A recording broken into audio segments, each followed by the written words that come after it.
Hey everybody, this is Dilyana and Mileva, and I'm excited to bring you Menopause Made Easy, a podcast designed to provide you tips and strategy to navigate the changes in woman's body, mind, and spirit with more grace and ease. I appreciate you tuning in. Remember to like, subscribe, and turn on your notifications so you are updated of each episode release. Alright, let's dive in. Welcome back for another episode of Menopause Made Easy. I'm your host, Dilyana Mileva, and I am creator of Menopause Support Academy, where I help women go through perimenopause and menopause in natural way. Today, I have amazing Linda Bucher. She's a speaker, a certified wife coach, a podcaster, and author. Linda teaches people who are ready how to see themselves so they can unlock their gift and talent, lead the wife they mean to lead, leave a legacy of positive change. Welcome, Linda, to the show today. Thank you so much for having me, Dilyana. I recently was in your show. We discussed different topic around the menopause, but today I want to have a different approach with you as a life coach and mindset coach about the identity shift during these years of woman's life. A lot of things shift and happen physically, emotionally, and mentally through menopause, as we know. But tell me why it's important that we recognize and honor the identity shift when it's happened. So I think a lot of people aren't really aware that an identity shift is taking place. We may be more aware of that here and there, like when we have empty nest, right? All my kids went off, they left, in their early 20s and nobody lives here anymore. So that feels like a little identity shift. Like, wait a minute, my active mothering is no longer active, minute by minute, like it has been for the last 25 years. But we definitely go through identity shifts many times in life. That's just one of them. We go through identity shifts when we get out of college, when we start adulting, whether we've gone to college or military or whatever. So when we really start adulting, that's a huge identity shift. We've gone through identity shifts seemingly daily when we're in high school because we don't really know who we are. We're in this big identity crisis basically during that point. We go through an identity shift when we get married. We go through one when we get divorced. We go through one when we have children. And we certainly go through a big identity shift when we go through menopause. So the first thing to do is to recognize this is an identity shift. Who we thought we were, who we have been is no longer who we can be. We're like a caterpillar that has no choice in the matter. It's going to become a butterfly. You're going to be like, wait a minute. No, thank you. I don't want this to happen. This is what happens. This is an identity shift. The catalyst for most of our identity shifts, it can be either negative or positive, and it can be either chosen or not chosen. Menopause is not chosen. It's just an identity shift that's going to happen for every woman out there, but it doesn't necessarily have to be a negative catalyst. So we want to recognize this is an identity shift. So it's not just something trivial. This is something big, and that's what we're going to be focusing on talking about today. Yes, I can guess that identity shift can include when you want some changes. And sometimes you want big changes, sometimes you want small changes, but definitely you need the urge of something to change. Sometimes it's our family life, you want divorce. Sometimes it's our hobbies. Sometimes it's our career and business and work. Many women change the career. Many women change their business in this period of time. Is that part of identity change too? Those absolutely are. Even a move into a new house. We go through these big identity shifts with every big move that we make. And I'm going to share more about the commonality that every identity shift has. Because once you recognize, oh, I've been through this before, now it doesn't have to be, it's not so unfamiliar as territory. And I'm going to break it down and make it a little bit easier to understand. So let's start with, we've got some extra difficulties that we face when we have a shift in our identity. And what happens is, and I'm going to use, this is a model that I learned during my life coaching certification from Martha Beck. So this is hers, not mine, but it's important enough to propagate, but I always want to give her the credit for it. And so I like to use this caterpillar to butterfly metaphor that she uses. And then I'm going to explain about the actual cycle of change that we're getting thrown into, because that's what's happening. We're going into a cycle of change. It is a cycle. And at the very beginning, just like that Caterpillar is like, I can no longer be a butterfly. And it spins this saliva type sleeping bag and jumps in there. And it turns into goo. If you were to open up that chrysalis that early on, it would just be goo. There would no longer be a caterpillar in there, but there would also not be a butterfly in there. That is the first square in the cycle of change. It's got 4 squares altogether. Okay. That's the first one. And this is the square of death and rebirth. It is the death of the identity that you've had. You can no longer be a caterpillar. And the birth that is painful, that is going to be taking place at some point during this time that you're in this part of the cycle of the butterfly. And I think we should try to use a very positive. We'll talk a little bit more about why it's so positive to go through menopause, because it really is for many reasons. And so during this cycle, though, we feel untethered and we feel alone. And if you think back to every other time you've been thrown into big change, you've experienced those exact same emotions. I'm neither here nor there. It's a very liminal phase. I'm not who I was, and I don't know who I'm going to be. I just don't know what's happening right now. And I feel very disoriented. I feel disconnected. I feel all alone. And when we're in this part of the change cycle, when we're in this phase, it is probably the least comfortable phase of all the 4. Okay. So it's the worst one, but we will always get through it. How quickly we get through it has to do with learning how to navigate it. My job as a master life coach is to help people to navigate this change cycle. I need to know where they are so I know which tools in my arsenal I'm going to use, because sometimes people come to me in stage 2 or stage 3. Nobody comes to me in stage 4. If that's like the really fun, good stage. But we need to know what to do. So there's a couple of things to do. The first thing is when you are in this stage 1, it's all about slow it down, slow your roll, be where you are, surround yourself with supportive people, and just let yourself grieve the loss of that old identity. It's a real thing to grieve. Now, I lost my husband about 16 years ago. He just didn't wake up one day. So I had to grieve the loss of him. And I went through a giant identity shift of being a, sudden widow and a sudden single mom. And so we all know what it's like to grieve the loss of another person. But we also have to grieve the loss of that identity of who we were, because we cannot go back. So grieving takes attention. If you sweep all your grief under the rug, you're going to be in this phase 5 years from now. Do you want to feel like this 5 years from now? Probably not.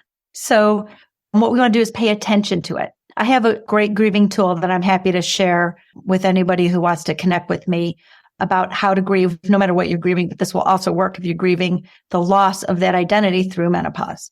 But also what's important to know, and what I do as a coach to help my clients understand, is the difference between the types of pain that we're feeling in square 1. We're feeling clean pain and we're feeling dirty pain. And I really like those juxtapositions, again, taught to me by Martha Beck. Clean pain is irrefutable. Okay. So when you have clean pain, that like when I lost my husband and it was, I can never again hold his hand. That's true. That is not a belief in my head. That is actual truth. Okay. So when it's actually true, that's something that can be grievable.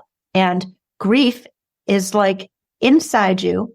And we're always afraid we're going to get bowled over by it. So we don't want to go through it because it's painful. And we feel like if I let all this grief consume me, I will not be able to do anything. I won't be able to do work. I won't be able to mother my children. I won't be able to, pay my bills. So we try to stave off feeling the grief. But the thing about grief, and again, that tool that I have that I can share, helps you release it a little bit at a time so it will not consume you. And when it's gone, it's gone. And so it's not time that heals the grief. It's giving it attention and letting it out little by little. Because whatever you've let out, that's that much less you have inside you. It's actually a beautiful thing. So when you have clean pain, that means it's irrefutably true. So when it comes to menopause, there are things that are irrefutably true that cannot be argued with. It's not a thought in our head. Can you come up with a couple on your own, Dilyana?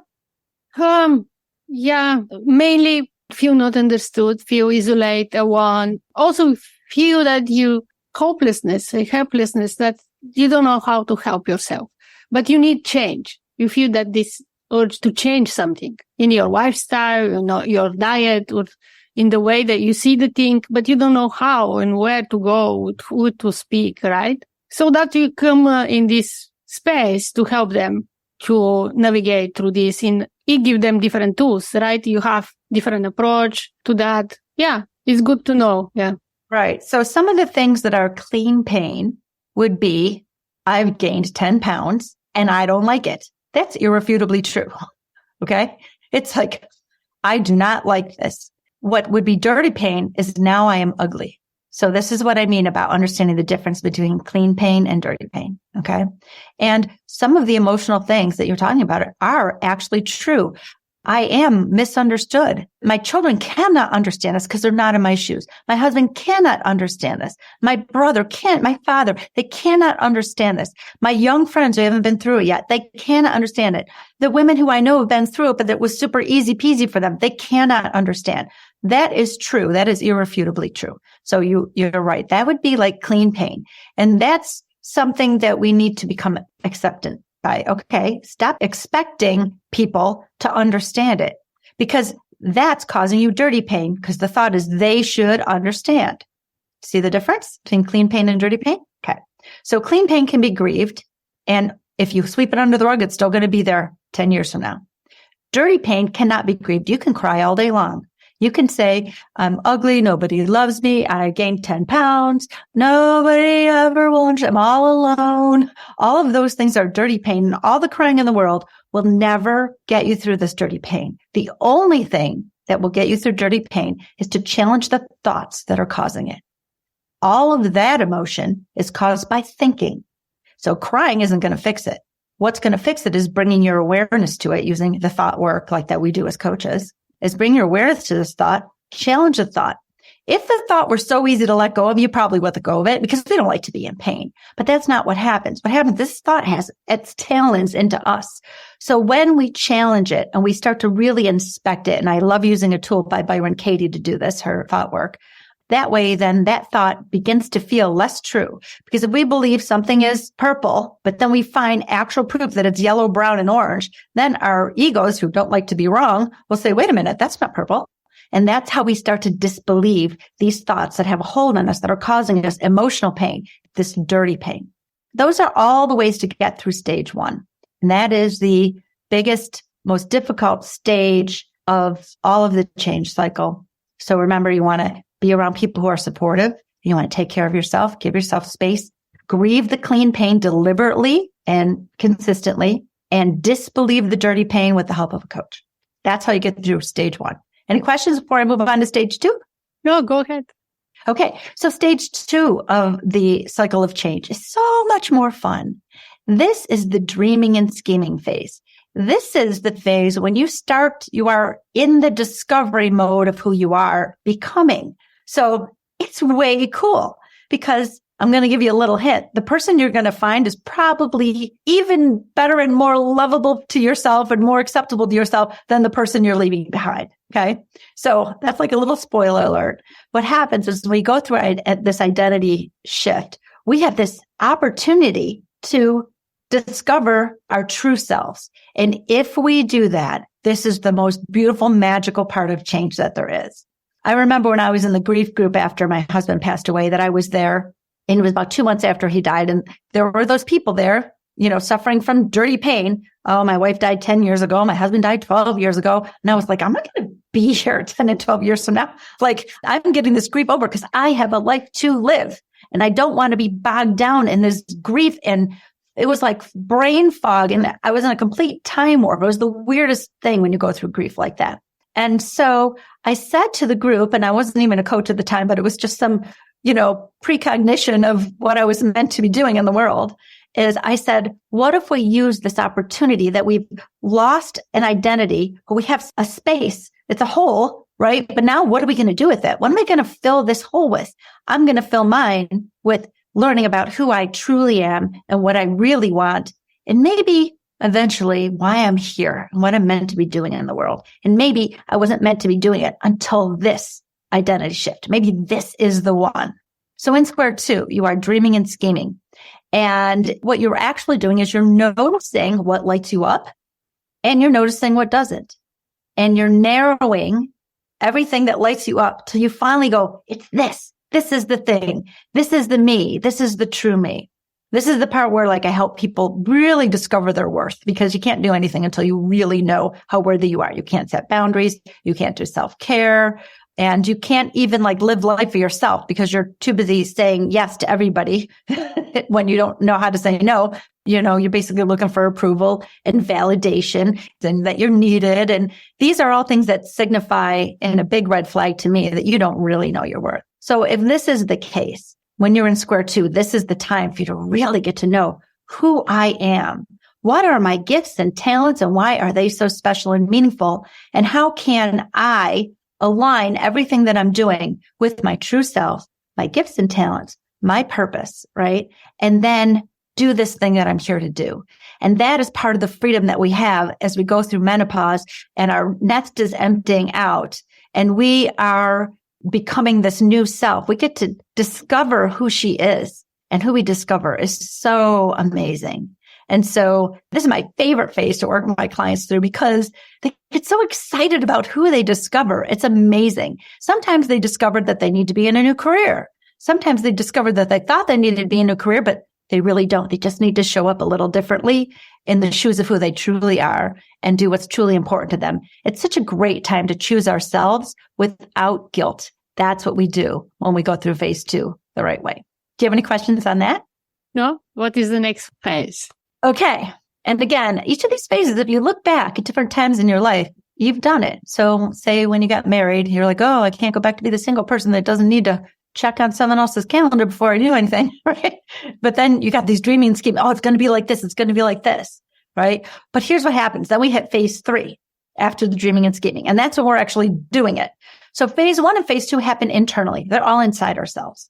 But in phase one, we want to make small moves. But in phase two, these are big moves, right? Well, phase three is also big moves. But now we're moving from internal to the external world. Now, this is how we're showing up. This is where we're actually exercising these things we found out about ourselves.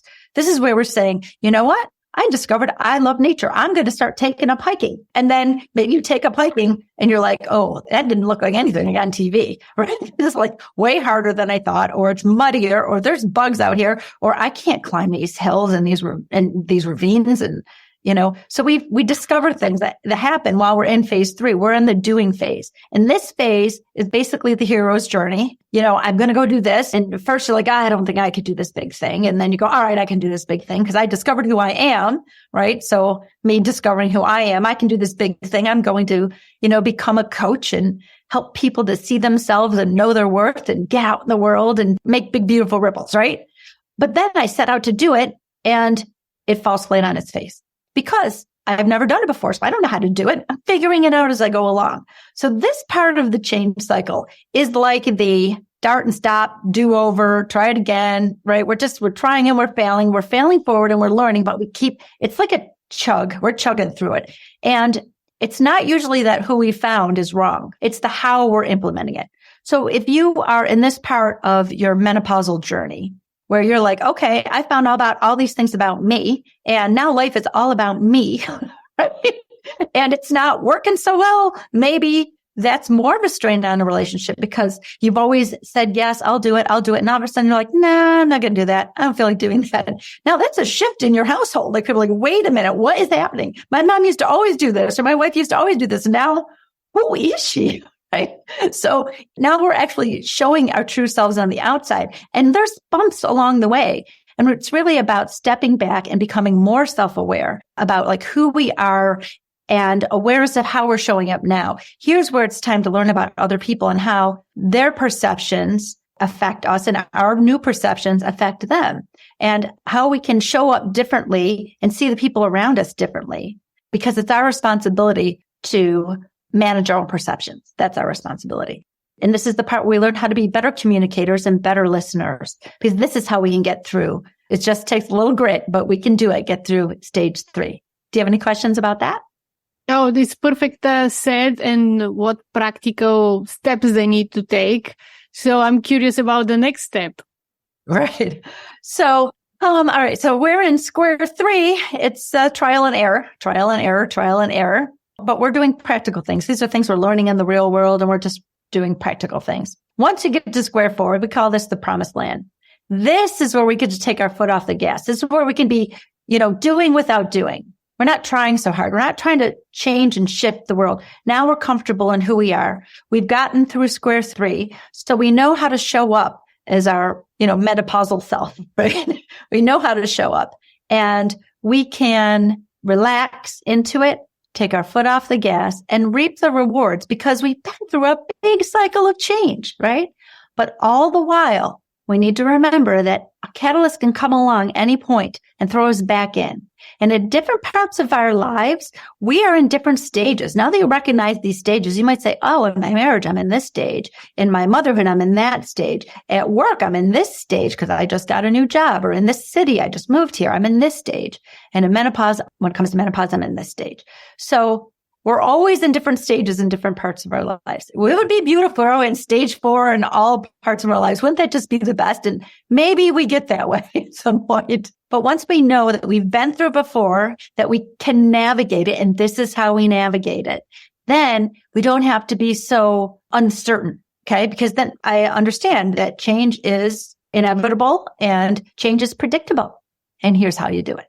So it's acceptance, then take action, and then finally you need to learn how to live with this new identity, new me, right? Right. Yeah, that happens mostly in the square 3, where you're learning your trial and error about how you're showing up in this new identity.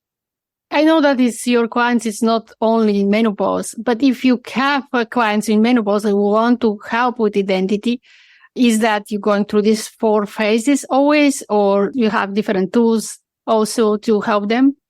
Yes. Like I said earlier, it's my job to understand where a person is in the change cycle. I have access tools to help me understand that. Usually just when we have a conversation real quickly, like I love to I have free 20-minute clarity calls with people.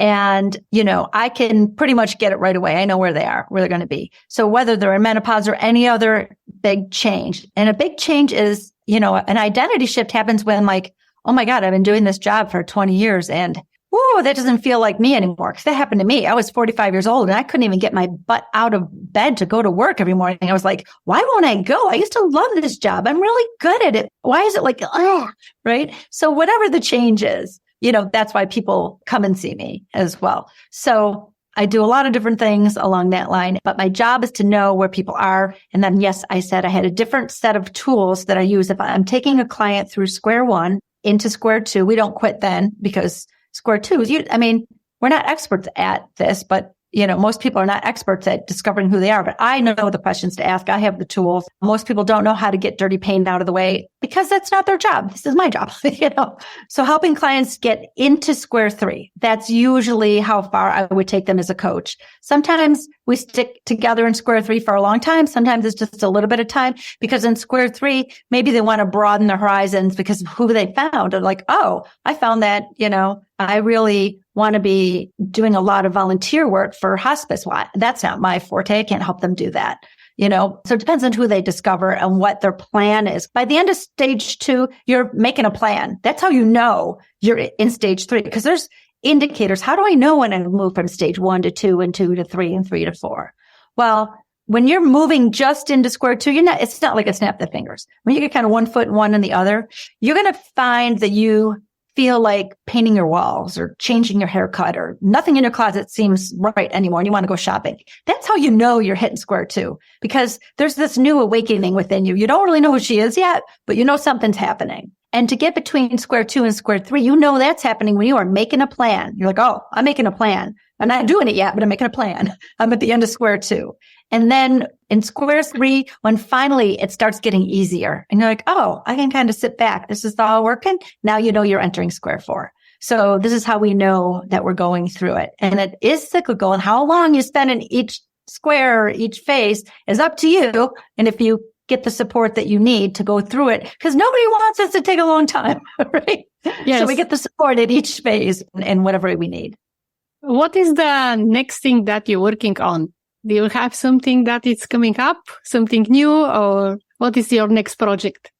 Right. My next project. Oh, that's really good. So I just yesterday finished programming a new website with more of my make a splash because my old website is probably 6-7 years old. So it doesn't really reflect what I've discovered because as I evolve, I share it with people. Like I've come this far. Now let me show you. And then of course I'm just a human. So coaches are humans too, right? So we go through the same changes and the same difficulties. And as we evolve and learn through them, then we can take our clients even further. So the more I go through my journey, the further I can take people. So my newest website, which it's up and ready, but it's not my domain yet right now. Anyone can get to it because it's live, but it's lindabucher.squarespace.com. That's what it is today. And then you can get on and you can schedule a call with me and you can see my coaching framework and all the other things that I have out there. So I just finished that basically last night, which is really exciting. And it reflects how I help people to make a splash that ripples positively in the world, which is that why that's even bigger than me. And then I've also opened up my coaching services. So not only do I coach, individuals one-on-one who come to me, I offer a master coach in residence service to those organizations who are helping their clients to be successful. But their tool set isn't my tool set, right? So they're helping their clients to do this big thing, but then their clients have like this insecurities and fears and they're in their own way. So if you have a master coach in residence service that you couple with your own services, then your clients can even be more successful, which makes you more successful as an organization who's doing beautiful things in the world. And finally, I'm a speaker. And so I am working on, getting out there a little bit more, maybe doing some conferences. Retreats is my love. That's where I really want to be, doing some retreats, helping women, but men as well, to really know their worth and do these big things that you don't think you can do. You're like, who am I to do this big thing? And you also have a podcast. That's right. And I have a podcast. Yeah. See, I refuse to choose. I am totally a scanner. So I have a podcast called Conversations with Your While. You were a wonderful guest on my podcast. And on that podcast, I talk with heart-centered experts about so many different topics.